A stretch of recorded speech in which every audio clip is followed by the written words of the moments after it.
Hello everyone! So ngayon tuturuan ko kayo kung paano mag-send ng invitation sa Zoom at paano ninyo makikita at mahahanap ang inyong personal passcode sa Zoom. So i-click yung Zoom app.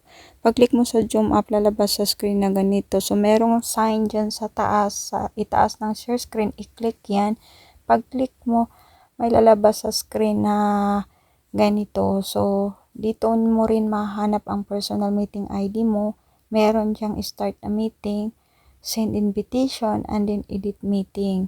Guys, before kayo mag-send ng invitation, kailangan alam ninyo ang inyong password. So, meron diyang edit a meeting. So, i-click mo yung edit a meeting. Pag-click mo dyan sa edit a meeting, lalabas sa screen na ganito guys.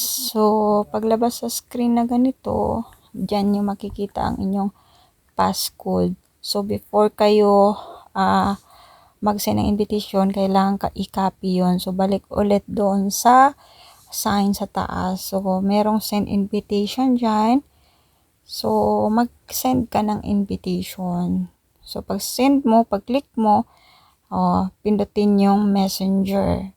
So, pag pindot mo sa messenger, so, isend mo kung saan mo gustong isend yung link mo or sino yung gusto mong pasahan. For example, sa akin.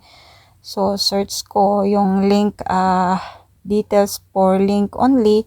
So, yan ko isi-send. Kasi ako guys, meron na kasi akong yung mga clear book na dun ko sinisend yung for only for link.